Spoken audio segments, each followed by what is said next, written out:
Hola, mi gente. Oh, sorry, I hit the SAP button by mistake. Welcome to MSP Unplugged. I am your host, Paco Lebron. This is the place to learn how to run your MSP, whether you're a nimble MSP or leading a team for the journey. This is the place for you. Let me go ahead and introduce to you our guest. I consider him a very close friend, and it is the Boricua Powers Combined. I have none other than Marcial Velez, CEO over at Xperteks. Marcial, how are you doing today? I'm doing fine. Thank you. Now, this is a bit of an inside joke, but this has been a many years coming where I've been trying to get this good man to come on to be interviewed and promised me that he would be first podcast that he would appear on would be ours here. And those who speak Spanish, es un embute. But the thing is, what we're going to say is Marcial has a wealth of knowledge.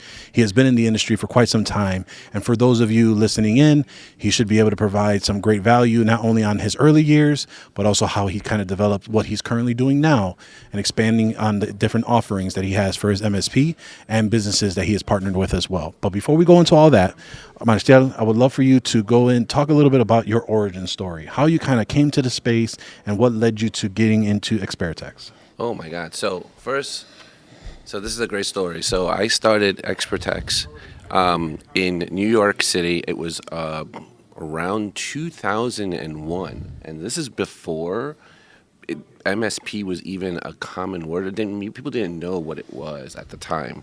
And so when I started the MSP business, it was really about doing a break fix type of company first, that we would go out, just be able to get fixed repairs. And I said, I didn't want to profit from our clients' pain. So I said, instead, why don't we create a network that is as resilient and is as down, sort of like it doesn't go down at all, and charge just a monthly fee to just be able to just say, hey, and if there's any problems, just call me, right?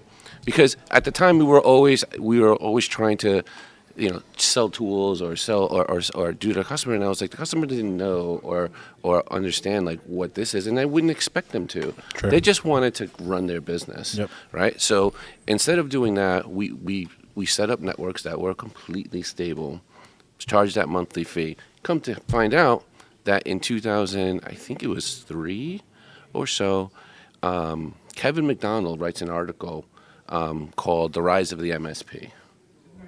And at that moment is when I looked at it and they said, well, an MSP is one that goes in, makes a stable environment, and charges a monthly fee for it. So I was like, guys, that's what we do. That's exactly how we started it. So when you fast forward to much later years, it was about how you can start applying voice, applying cybersecurity, applying all types of virtualization. It just kept growing. So it was an exciting industry to be in because there was so much change that was happening. So to this day, there's still a lot of change. So. No, and that's great on how. But if I remember correctly, what was the first machine type that you were working on in the early days? Was it Windows PC? Was it Apple's? No. It was, so funny enough, we started this on the Apple platform. We were doing like Mac OS 10, like 0.1. It's like the first one. It was actually during the transition when it was, and I'm going to date myself, when it was like Mac OS 9. Mm-hmm. And it transitioned to a Unix-based. So we were in New York, and we were working with a lot of creative agencies, marketing agencies, who had, and so, when the iMacs came out, remember the colored ones and everything, with the like nice those CRT monitors. Yeah, the CRT monitors. Those were out, and we had to fix those and get those working and make them stable. So imagine, and this is before the dawn of the RMM tool. RMMs actually didn't exist back then. And so you had to figure out different ways to be able to monitor for it and how you would be able to get those tickets. And we didn't even have a ticketing system yet. It was all email. So you got to start from somewhere, but we made it happen. So the reason why I wanted to bring that up was because, I remember hearing this story for the first time, and you don't hear a lot of, there's two scenarios, right? One, you don't hear a lot of MSPs starting off in the Mac OS operating system and ecosystem as the start of the business and what they're taking care of. And on the other side, you don't hear that preventative maintenance and services for Mac as being a service. And so not only were you doing both of those, but also before managed services was a thing as well, right? Yeah. And so it's an important thing to highlight because I think there's a different perspective on that. And I think what a lot of people don't know is that back then, Macs were a little bit easier to maintain versus kind of a lot of the settings and things of nature that they have from now. But it sounded like you had something else to add on to it before. No. So, and so I wanted to highlight for those that are Mac MSPs, they're still out there. And so it's just a very unique spin because I think it's just rare to hear that case and that story as well. But from there, I assume that you had made some shifts and changes on the technology you were supporting. No, that wasn't. That was sort of the beginning of it because then what we started to do is make sure that we got authorized by Apple. So we became an Apple authorized reseller and service provider in 2004. And so we were authorized before the Apple stores were around. So what we were doing is not only were we servicing the client, but we were also procuring Apple products and making sure that we were configuring them and setting them up. And we were doing it because we wanted to give that client that enterprise IT feel where they just make a requisition and we're able to deliver on both computer, service, setup, install, everything else, and really enhance the employee's experience. Now, the Apple Advisor program, or I forgot what they call it back in the day, being certified or being authorized to do reselling and repair, did that change over the years and become a little bit more difficult as the store started to It was sell? extremely difficult. It took me. I think I emailed Apple and applied for that for like almost 18 months before I got it. But I just was relentless, and I said because we had so much experience working on business Apple-based networks, we wanted to make sure that we got the authorization to be able to do that. So, we're working with creative agencies. So it was these are graphic design machines, production machines. There were some media companies as well. So the way that you treated and the way that you managed those kinds of networks was very different than the Windows network. So I was just going to ask because during that time, I imagine it was going to be an entire Mac environment. So even down to the servers that was being deployed as well at the time. Yeah, they were called Xserves. Xserves. And so, as you went into a business, was your sales plan or marketing plan if they had other type of equipment, or was this someone where when you got into this niche, you were basically adopting and helping those that already had adopted the Mac environment, or were you upseating Windows for Mac for some businesses that you were going to creative agencies? No. We actually looked at it as we were sort of computer agnostic in that sense. We wanted to see what the business needed. If you had a design department, then chances are you were on the Apple platform, right? But if or let's say it was a creative agency or marketing agency, they would then have maybe a accounting department that was Windows based. So you've had a lot of mixed environments, and either if it was an Apple based type of business, then the Windows side got neglected because there was nobody to be able to help them on their issues. So we became really good at mixed environments.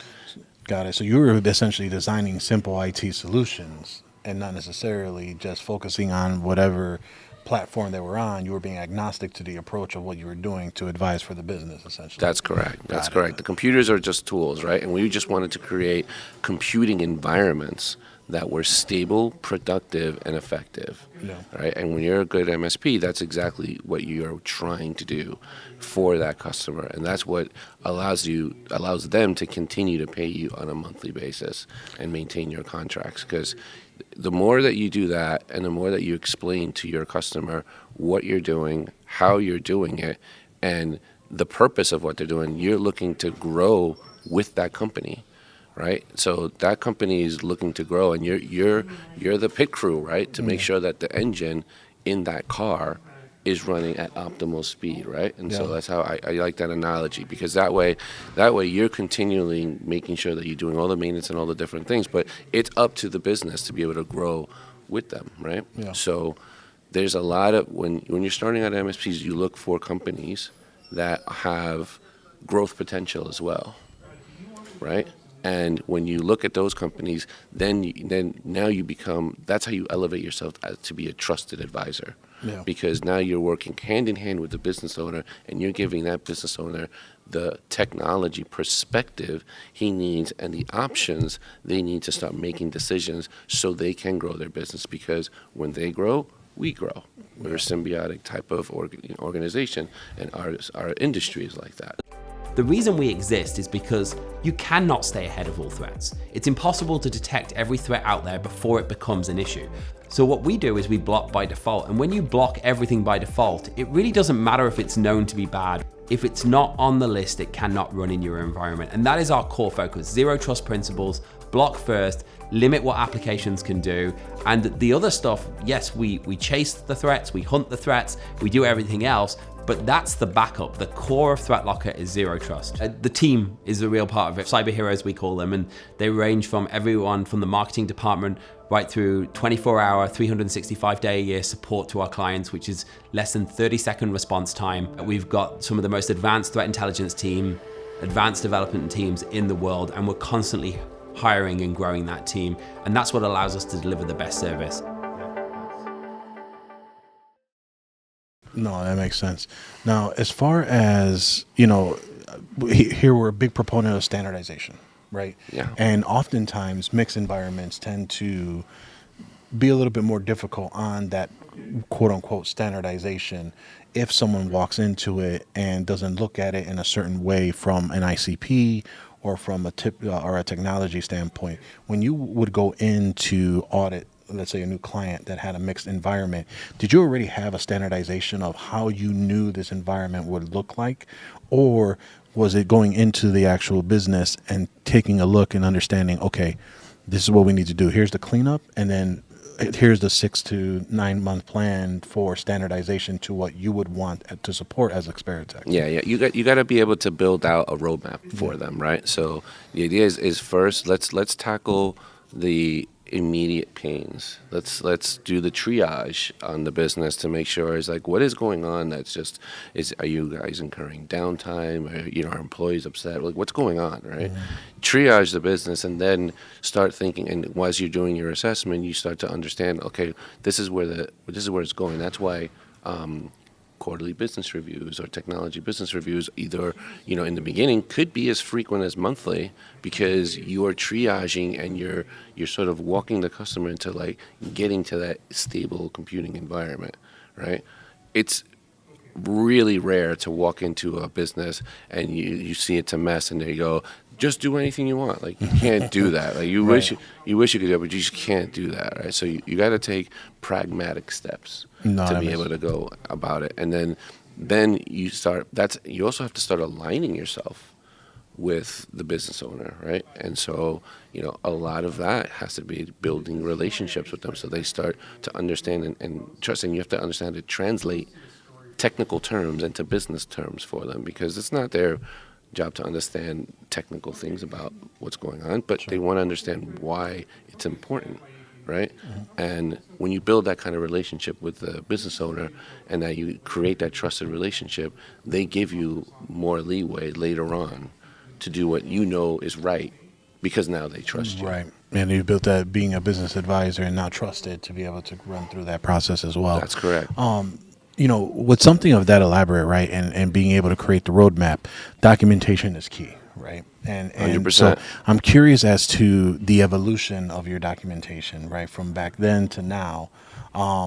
How have things changed, or have they not changed on the way that you would document an environment, you would provide that information across to your team so they know how to access it. How is it constantly updated? Because I think for a lot of the listeners here, either they haven't started their documentation, they have some sort of documentation, or they're trying to do the best they can to best practices. But as you probably have heard, unless you're on a particular platform that gives you some type of framework or you're following an ITIL framework, it's very hard to provide a good set of documents that someone can follow. How did you kind of navigate that throughout the course of Xperteks, and are you happy where it has landed now? So it's funny you say Xperteks. It's Xperteks. Xperteks. Yeah. No? What did I say? Xperteks. Did I put the enunciation in the wrong syllable? No. So the way that we went through so many different knowledge-based programs, where we were creating documentation. Just we would find a piece of software that would allow us to try to do some documentation, whether it was a database program. I mean, I'm going back to a FileMaker Pro database, to some other type of adjusted computer type database, and then moving documentations, and then you got documentation sprawl, and it was a pain. It was a business pain for sure. And then I think that you evolved, you got better at doing it and better at doing it using a system. And like, we were on a PSA since 2006.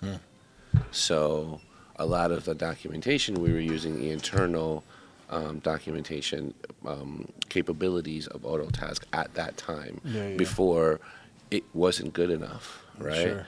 So now we have to move it again. Thank God for IT glue. Yeah. And so we moved to that, and that's been stable enough for us to continue and get better at the documentation. Because as you start picking up clients, it's whether you get documentation from them or not, you got to verify it all anyway, and you have to build your own set of rules, and so this way you can follow processes right to it. So all of it has to be tied in. But it's taking those steps. Like, you got to start somewhere. But documentation, I would tell you that it is it's part of the job. Like, if you're not doing it, then you're just not doing your job. So you got to think of it that way. Yeah. No, I mean, it's amazing on, with a platform like that, when you look into things of not only just on the documentation internally, but even down to adopting documentation from another, what's the word, upseating Another MSP. provider?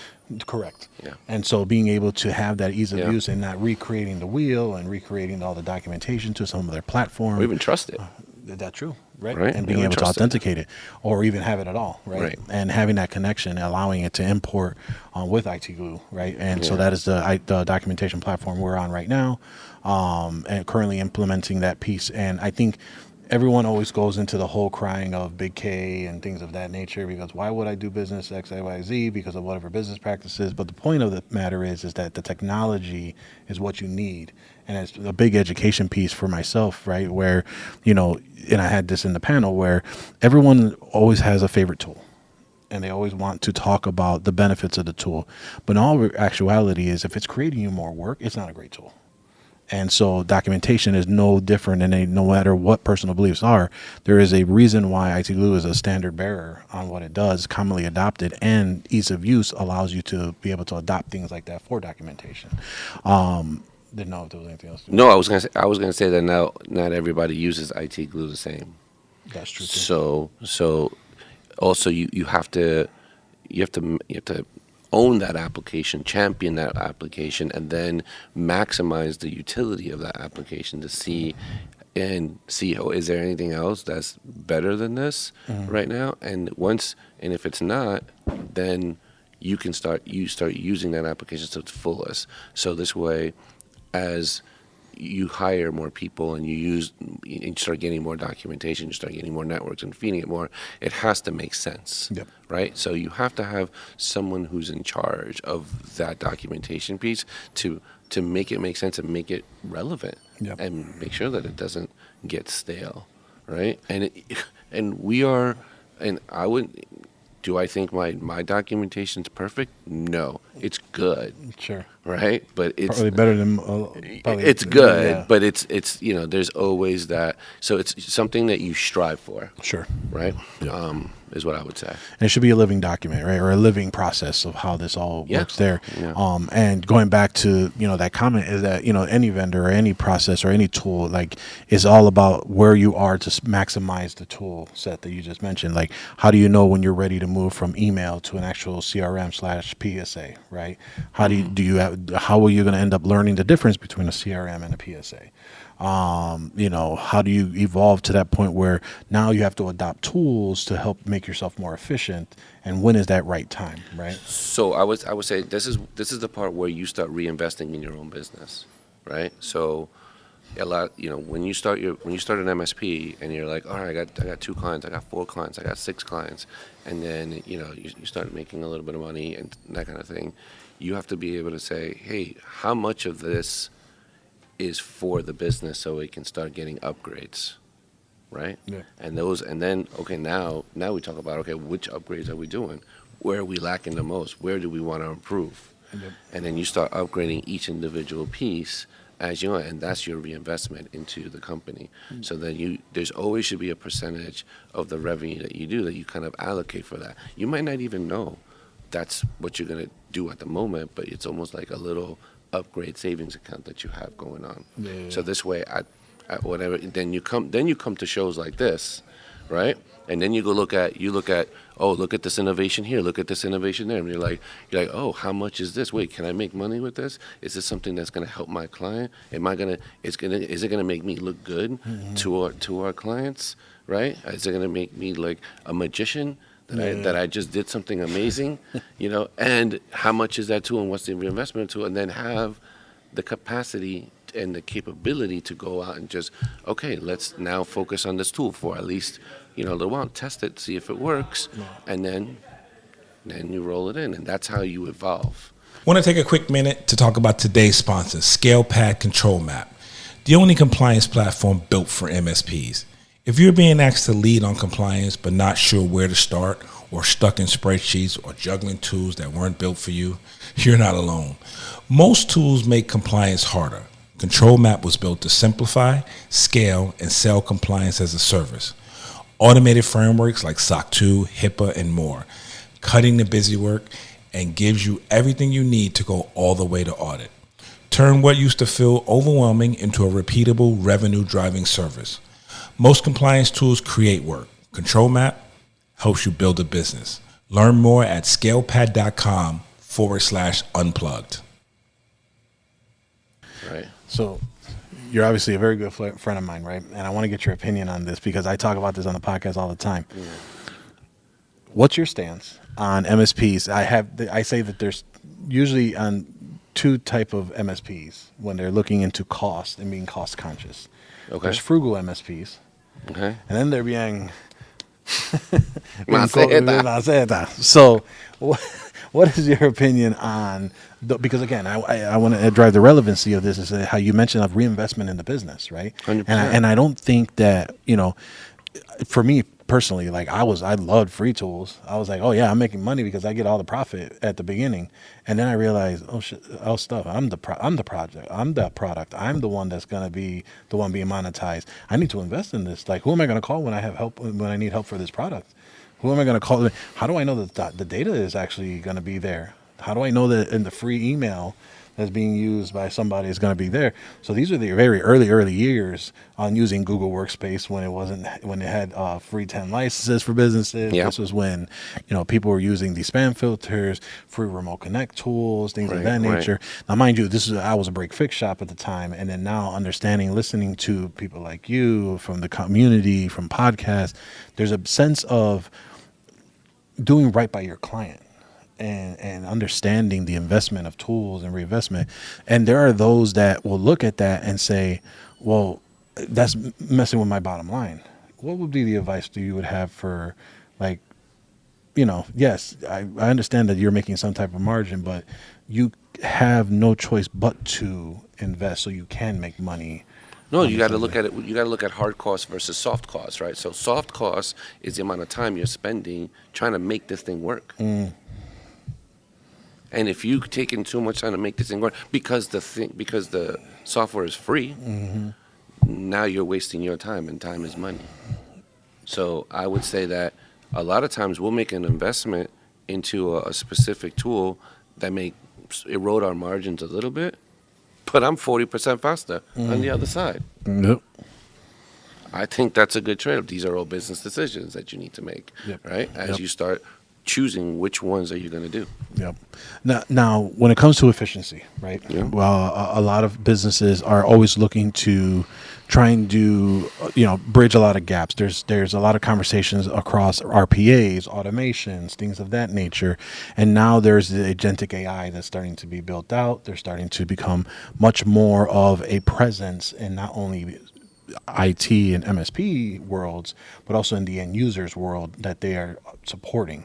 Now, for us, as a business advisor, you should be looking at the business problems that a client may have, right? And how do you help prevent, as you just mentioned, having preventative maintenance, preventative measures versus reactive?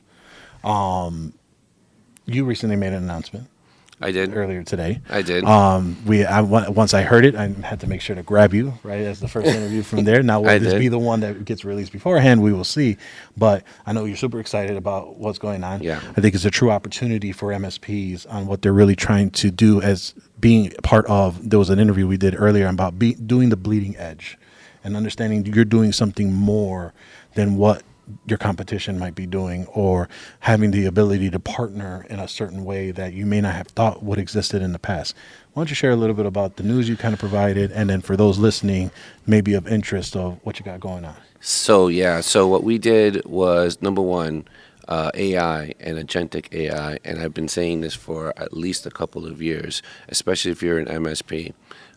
You need to become an AI operator, and there are way too many tools for any one MSP to grab a hold on or whatever. You have to be able to choose what you like, what you're going for, and just start becoming an AI operator, because right now it's so explosive and there's so many things that you can do that's beyond language models and everything else. Now there's the creating AI agents and being able to attach multiple tools and create digital workforces, right? So what we did was we said to us, we felt like, hey, ISPs and MSPs, they operate in parallel worlds, right? So ISPs only work with, all they want to do is be able to get, transactional revenue. They want to be able to just, sell the pipe, and that's it.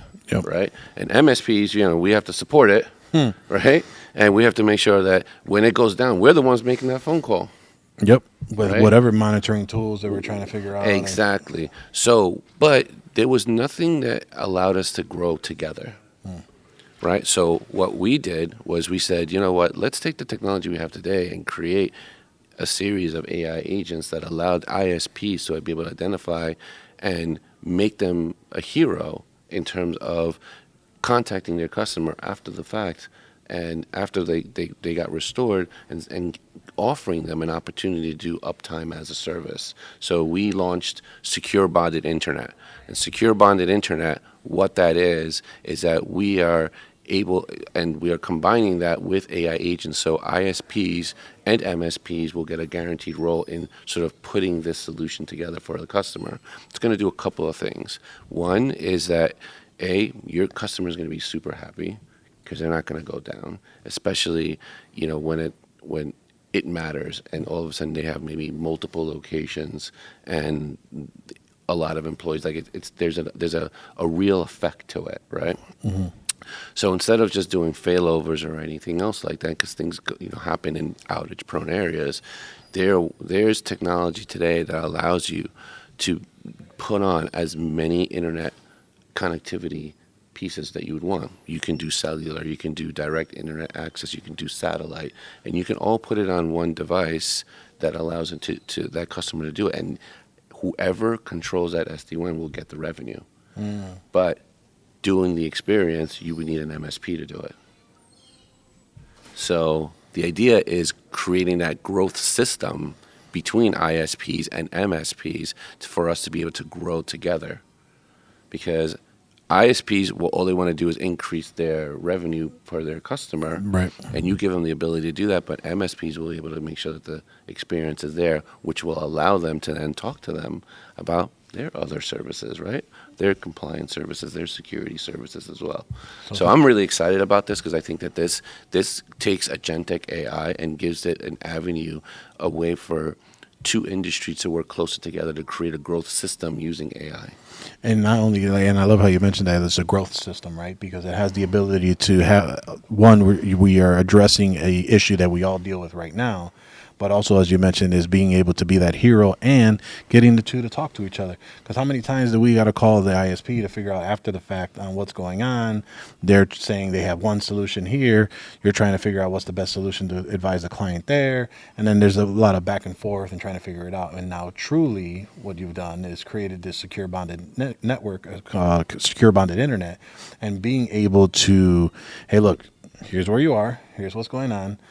You have the agentic AI doing a lot of the heavy lifting. And then from there, hey, Mr. MSP. Well, no. When's the last time an ISP gave you a lead? Still waiting. Exactly. Still Exactly. waiting. Now, what if that was happening on the regular? Because outages do happen, right? In outage-prone areas, right? Yep. So the opportunity would be there. Now, they don't want to. They don't want to look bad because their internet went down. Right. Right. Yep. So, if you give something to the ISP to say, hey, Mr. Customer, I'm going to give. Sorry that happened to you. We restored you as quickly as possible. But here's an option for you to always be up. Right. Would you like a quote on that option? It's all done through agentic AI, Right. And so then when you have that, and then we need to work with an MSP to be able to help configure it, the ISP makes more money because now they're selling the secure bonded internet for them, right? And the MSPs are the ones configuring and being able to support.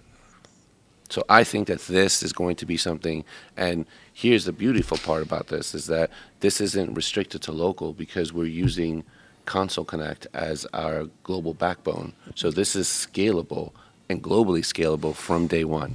That's awesome. And I think that was the big thing is day one is when you're looking at this, and when it's ready and up and running, it's going to be. It's global. So what we did was we launched a partner program here at the MSP Summit.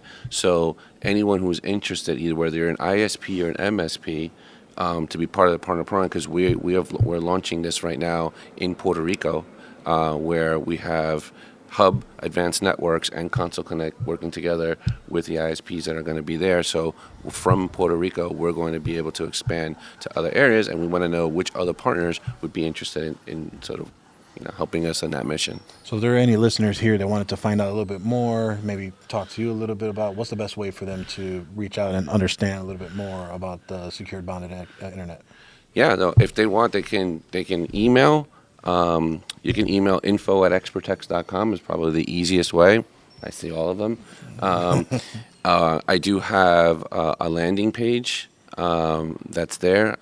It's basically it's discovery.xperteks.com/SBI partner. Say that 3 times fast, but we'll make sure we have it in the show notes for y'all. Yeah. And we'll have it in Spanish as well. So yeah, that's the real key about it. So we're able to move from Puerto Rico into Latin America, into the U.S. and in just outage-prone areas, and so it's for those MSPs who are in the rural areas where this is an issue. There's an alternative, and there's ways that you can work with your ISP where you can truly be partners. Yeah. No, that's awesome. As we round out the episode here, we talked a little bit about how your journey has gone, kind of what you're focusing on, and one of these other avenues of helping and providing value to not only to the MSPs, but also ISPs as well. Is there anything that you would leave for someone that is, they're tuning in, they're listening, they love what you're talking about, they find some of the things that you've mentioned interesting and intriguing? Is there a nugget that you can drop on them or something that you can mention to them on anywhere of your experiences from the past X amount of years that has stuck with you to be able to drive you to doing things like this new venture and being able to provide great value and a new opportunity for MSPs to hopefully provide a little bit more revenue inside of their pocket? 100%. It's not always about the tech. It's about building business relationships first. Build business relationships with potential partners, vendors, whoever you're working closely with, to be able to create maybe a new offering, a new business. But you have to create the relationship first, and then the tech can come later. Totally agree.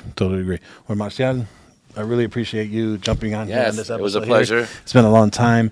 If anyone wanted to talk to you specifically, is there any way that they can reach out to you, or would that be at info@xperteks.com? Yeah, no, they can just email that. I'll get it. Sounds good. I'll get it. Awesome. Well, again, Amano, I appreciate you coming on here, talking with me here in Orlando. We are live here in the MSP Summit over at the Channel Futures event. It's always a great time here. And thank you for tuning in. If you want to catch the video podcast, you can head over to youtube.com/MSP Unplugged. Like, subscribe, hit that notification button, and you'll be notified when a new episode has arrived. If you want to take us with you on the go, we are on all of your favorite podcatcher apps. If you go to MSPUnplugged.com, you'll see a variety of all the podcatcher apps that are available. We are on Apple Podcasts, Spotify, and on Amazon Music, to name a few. And most importantly, feel free to check us out over at MSPUnplugged.com, and coming soon, TechConUnplugged.com, as we will be heading to Atlanta, September 17th to the 19th of 2026. From Paco here and Marcial, we appreciate you again. And thank you for tuning in to MSP Unplugged.